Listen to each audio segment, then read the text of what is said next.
It's terrible that after 50 years it is behind closed doors. And I've no intention that I've started to stop now. I'm determined to put an end to this. Terrible. For decades, Balmoral's stone corridors protected a secret more painful than any public scandal.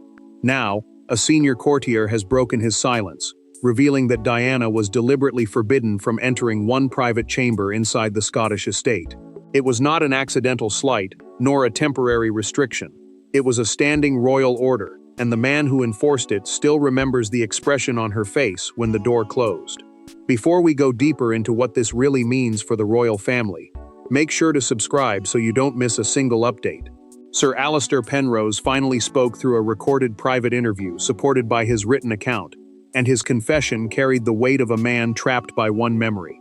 He named the forbidden place as the Sovereign's Highland Room, a secluded chamber reserved for confidential family discussions about the monarchy's future.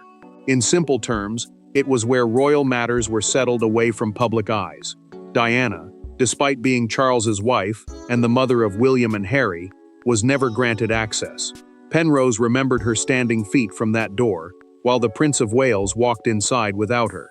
She did not raise her voice. Yet he saw the moment she understood that the restriction was permanent. Other senior relatives entered during private gatherings at Balmoral, but the princess remained in the corridor, forced to accept that conversations about her marriage, her sons, and her public role continued in her absence. Charles learned of the courtier's decision to speak before the interview became public. He read the warning alone and placed it face down on his desk. The king said nothing. Silence had protected the secret for years, but now that silence resembled guilt. He knew Penrose was not describing a misunderstanding. The former official was describing an order that had endured throughout the marriage. Penrose then admitted the part that broke his composure. He had personally stopped Diana more than once. A private instruction had been recorded for household staff, the aides responsible for managing royal access. Yet no one had given her a full explanation. Each refusal carried the same message. She could hold the title, perform the duty, and raise the heirs, but she could not enter the room where their futures were discussed. Worse still, the chamber held more than photographs and letters. Penrose revealed that William's preparation, Harry's position, Diana's influence, and the future shape of the crown were debated there without her. When he finally named those regularly welcomed inside, the excuse of protocol began to collapse. To understand why one closed door wounded Diana so deeply, the people gathered on the other side must first be revealed. The cruelty of the restriction did not lie only in the room itself. It lay in who was welcomed beyond its threshold. Diana was not being excluded from a dusty office or an obscure royal archive. She was being kept away from conversations involving her husband, her children, and her own place within the family. Every person inside that chamber possessed something she desperately lacked: certainty that they belonged. Elizabeth II treated the Sovereign's Highland Room as one of her most protected spaces at Balmoral. The chamber was reserved for private family discussions, meaning conversations kept away from the public and even from most members of the royal household. Charles entered. Princess Anne entered.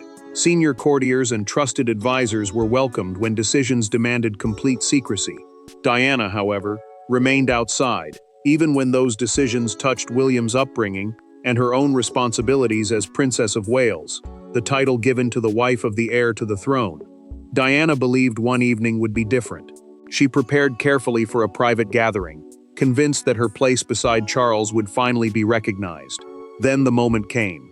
He approached the forbidden doorway, exchanged a quiet word with the courtier, and stepped inside without turning back. She stopped several feet away. The door closed, and with it vanished the final hope that her exclusion had been temporary. William noticed before anyone spoke. He was still young, but he understood more than the adults around him wanted to admit. The boy saw his mother standing alone and watched her force a smile that did not reach her eyes. Diana told him everything was fine. He did not believe her. Without asking a question, the future king moved closer and quietly took her hand. For a few seconds, she was no longer a royal figure being denied entry. She was simply a mother, trying not to break in front of her son. Sir Alistair Penrose later explained in his recorded interview that Charles had always known Diana wanted access. The former courtier said the prince feared that challenging the restriction would be seen as defiance of the Queen's authority. He chose obedience. She paid the emotional price. Elizabeth believed the room demanded absolute control. The monarch feared Diana's honesty, her independence, and her refusal to accept decisions without questioning them. Senior figures worried that once admitted, she would challenge plans concerning her sons and force the family to confront truths they preferred to avoid. Penrose then remembered the night silence finally ended.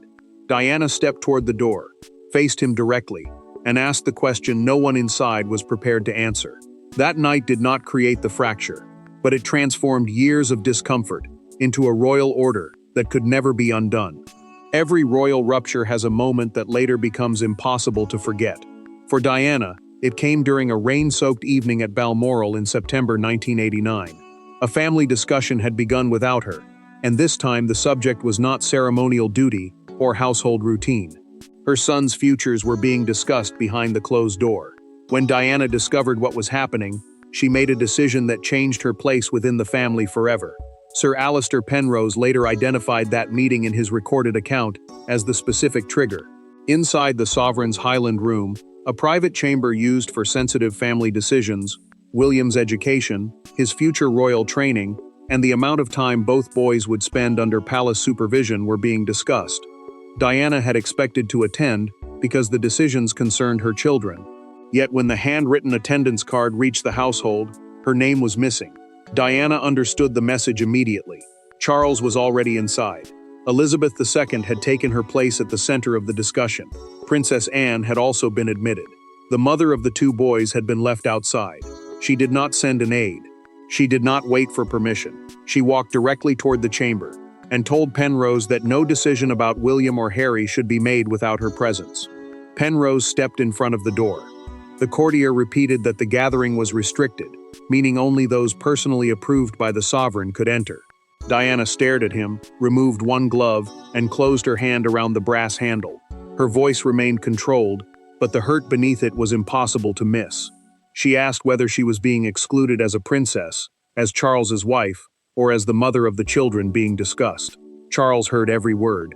He stood on the other side of the door, close enough to recognize her voice and understand exactly what she was asking. Yet he did not open it. He did not call her inside. His silence wounded Diana more deeply than Penrose's refusal, because the prince had the power to defend her, and chose not to use it. The consequences came quickly. A permanent household instruction was issued stating that Diana could not enter the chamber unless personally summoned by the Queen. That summons never came. Diana released the handle and looked at Penrose one final time.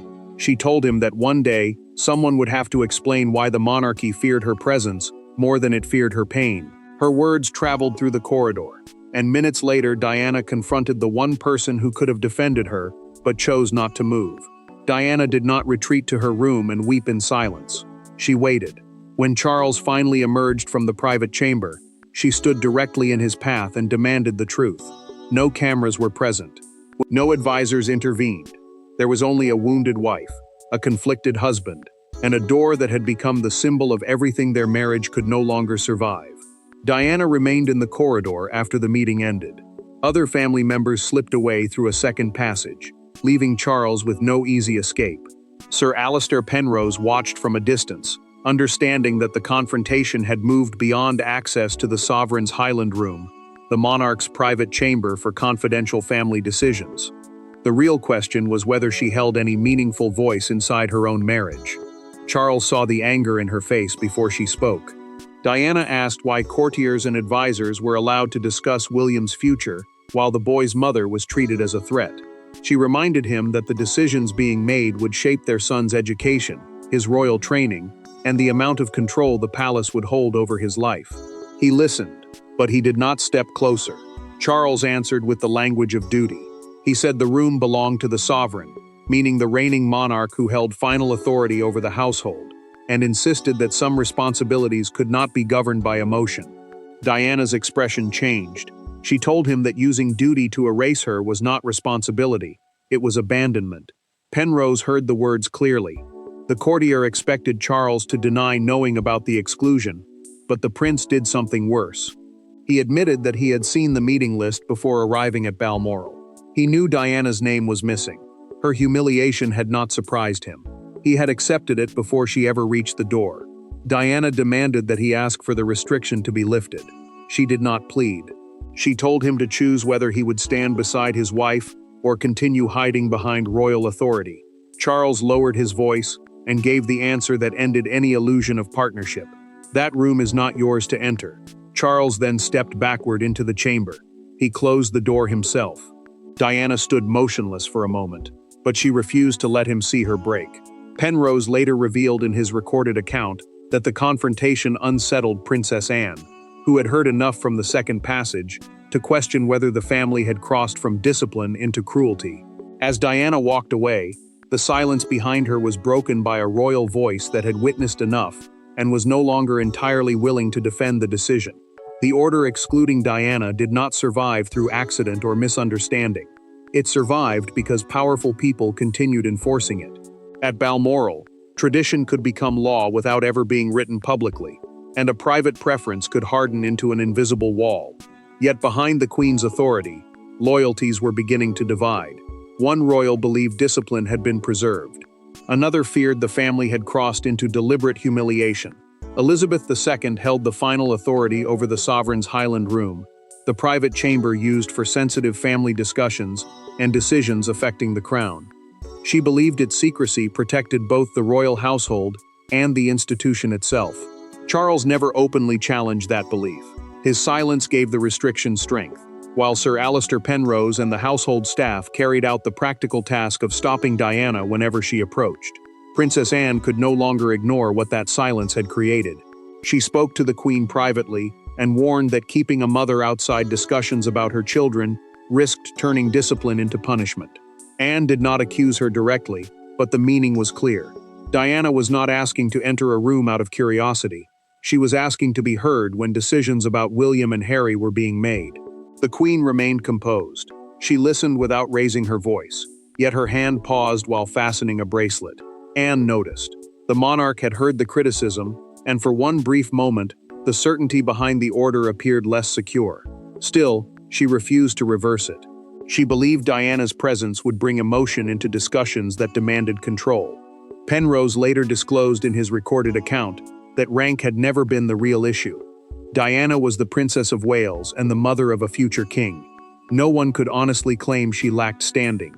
Senior figures feared her because she questioned plans already settled. They feared she would challenge the amount of palace control over William and refused to accept decisions made without her consent. The courtier then revealed the sentence that haunted him most. After the 1989 confrontation, he filed a confidential note, meaning a private household record not intended for public view. It described Diana as emotionally unpredictable within restricted family councils. Penrose admitted that the words made obedience sound reasonable while hiding the cruelty behind it. Years later, he entered a private writing room and saw Diana sitting alone with that same file open before her. She had found the sentence. She had finally discovered how the family had explained the locked door. The restriction had wounded Diana when it was enforced, but reading the reason behind it would change sorrow into something colder and far more permanent. Being refused entry was painful. Discovering how the refusal had been justified was far worse. During a later stay at Balmoral, Diana found a household file left unsecured in a private writing room. Inside was the sentence that reduced her grief, intelligence, and maternal instinct to a royal inconvenience. Penrose entered moments later and watched her read the words that had followed her through the castle without her knowledge. Diana understood the file before she reached the final page. It contained household instructions, attendance records, and the notation added after the September 1989 confrontation. A household file was simply an internal record used by palace staff to document access, decisions, and private instructions. Yet this one had done more than record events. It had helped create the version of her that senior figures wanted to believe. Sir Alistair Penrose stopped at the doorway when he saw the paper trembling in her hands. Diana had found the phrase, emotionally unpredictable, within restricted family councils. She immediately understood what those words had been used to justify. They had kept her away from discussions about her marriage, limited her voice in decisions surrounding her public work, and pushed her outside conversations concerning William and Harry. Diana did not shout. Her restraint made the moment harder to bear. She looked directly at Penrose and asked whether everyone at Balmoral spoke about her that way when she was absent. The courtier tried to explain that the sentence reflected concern after the corridor confrontation, but even he heard how empty the defense sounded. She had protested because decisions about her children were being made without her. The record had turned that protest into evidence against her. Penrose could not deny his role. He had written the note, filed it, and allowed it to stand. Diana folded the page carefully and placed it back inside. Then she told him that silence could be more loyal to cruelty than any spoken insult. The words stayed with him, because she did not deliver them in anger. She spoke with the cold clarity of someone who had finally understood the system surrounding her. Diana then revealed that William had begun asking why his mother remained outside rooms where his future was discussed. The exclusion was no longer hurting only her. It was teaching her son that power could separate a mother from decisions about her own child. That evening, she refused the family gathering and sat alone with William in a smaller drawing room. Diana told him that real power was not proved by deciding who remained outside. He remembered. Penrose carried the guilt for years, until William summoned him back to Balmoral and demanded the truth. The boy who once held Diana's hand in the corridor would return as a future king, ready to hear the truth no courtier had dared tell him. Years after Diana's death, William returned to Balmoral, carrying a memory he had never been able to dismiss. His mother standing outside a closed room, smiling too carefully as she took his hand.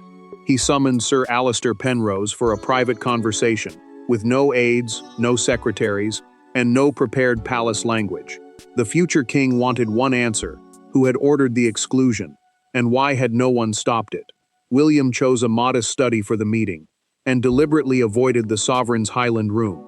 The chamber was the private space where sensitive royal decisions had once been made, and he refused to enter it before hearing the full truth. The prince told Penrose that he remembered Diana's sadness, but he had never understood that her exclusion was a permanent household order tied directly to discussions about him and Harry.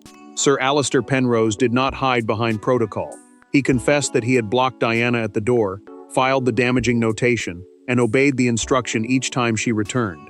The former courtier admitted that he had chosen loyalty to the system over compassion for the woman standing in front of him. William listened without interrupting. His silence was controlled, but it was not calm. William asked one question: had his mother ever behaved violently or threatened anyone at the door? Penrose answered no. Diana had been hurt, angry, and determined, but never dangerous. The prince turned away, gripping the edge of a desk as the truth settled over him. The words used against her had not described a threat. They had transformed pain into an excuse. Penrose then placed an old brass key between them. The courtier explained that it had once opened the forbidden chamber. He remembered Diana touching it and asking whether the room protected the monarchy or merely protected its members from hearing the truth. William stared at the key for several seconds. That question had survived longer than the order itself. William made his decision without raising his voice. He ordered a full review of the chamber's private records and instructed that the file describing Diana as unstable be permanently corrected. A records review meant examining the original documents, notes, and decisions to establish what truly happened. The future king also declared that the room would no longer remain a symbol of exclusion. Yet William knew the decision could not become public before one final conversation. He took the key and went to find Charles. For the first time, father and son entered the forbidden chamber together, carrying different memories of the woman once left outside. When Penrose's confession became public, Britain did not react as though it had learned about an ordinary palace rule. The locked room became a national symbol of Diana's isolation. Suddenly, an invisible humiliation had a name, a doorway, and a witness. Newspapers, broadcasters, and crowds returned to the same painful conclusion. The princess had not merely felt excluded from royal life. Her exclusion had been deliberately organized. William watched the first television report in complete silence. A broadcaster described the sovereign's Highland room as the room where Diana's voice was removed before the conversation began. A historical review, meaning an official examination of old records to correct or clarify what happened, had already been ordered by the prince. The palace confirmed that the internal files would be reopened and that the language used to describe his mother would be formally corrected. Charles faced a harsher judgment. Sir Alistair Penrose's recorded account established that the king had known about the restriction and had personally closed the door after Diana confronted him. That detail changed everything. The public was no longer hearing only about a distant household rule. People were hearing that her husband had stood close enough to hear her pain and had chosen silence. William did not defend the past. He listened as commentators repeated the courtier's words and asked why the mother of a future king had been treated as a danger inside discussions about her own child. The future monarch understood that the story mattered because it exposed more than cruelty toward Diana. It revealed how easily royal discipline could be used to erase someone who challenged decisions already made. Charles saw an old photograph of Diana arriving at Balmoral with a careful public smile. The king stared at it while the report described what had happened behind that smile. Then he switched off the screen. He could escape the broadcast, but not the memory of the door closing by his own hand. The reaction hardened the next morning. One national newspaper placed a closed Balmoral door across its front page beneath the words, "The room they denied Diana." That image became the symbol of the entire revelation. At Kensington Palace, mourners left sprigs of Scottish heather beside the gates. One handwritten card carried the sentence that cut through every palace explanation: no mother should stand outside while others decide her child's future. William read that message. Charles heard about it before noon. Public feeling had made silence impossible for both men. The world had delivered its judgment, but the final verdict could only be written inside Balmoral, by the two men most shaped by Diana's exclusion. The story ended where the wound began. William and Charles stood inside the sovereign's Highland room with the old brass key placed between them. There were no courtiers to absorb responsibility, and no protocol strong enough to soften what had happened. One man had failed to open the door for Diana. The other had spent much of his life remembering her outside it. Now a final decision had to be made. William spoke first. He formally removed the chamber's restricted family status and ordered that it be renamed the Diana Memorial Study. The new name would preserve the room's history, while ending the tradition that had turned it into a symbol of exclusion. A memorial study meant a private room preserved in someone's honor, but this change carried more than ceremony. It forced the monarchy to admit why the old arrangement had caused such lasting pain. Charles received the corrected archival record in silence. The document now stated clearly that Diana's objections in 1989 came from her role as William and Harry's mother, not from instability or an inability to understand royal duty. When the king reached the account of their confrontation in the corridor, he stopped reading. He placed the page down and admitted that he should have opened the door. William did not soften his answer. The prince told his father that no correction could erase his mother's humiliation. Nothing could return the years taken from her, or undo the moment she was made to feel powerless inside her own family. Yet the future king insisted that the crown could still prevent the same cruelty from being disguised as duty again. Sir Alistair Penrose completed the final act through a documented public statement. He returned the original brass key to William and accepted responsibility for enforcing an order he knew was causing Diana pain. The former courtier admitted that obedience had protected the institution while abandoning the person standing outside it. His confession finished the silence he had first broken. William then placed a framed photograph of Diana with her sons inside the renamed room. It was not decoration. It was an acknowledgement that the mother once denied entry had always belonged at the center of decisions made about her children. Diana had never lacked royal standing. Her honesty threatened a system that preferred obedience to confrontation. William did not rewrite the past by opening the room. He forced the monarchy to name the closed door for what it had been, a failure. The door that once proved Diana had no voice at Balmoral was finally opened in her name, and this time, no one possessed the authority to shut her out again. Thanks for watching. Please don't forget to like and subscribe, and we will see you in next one.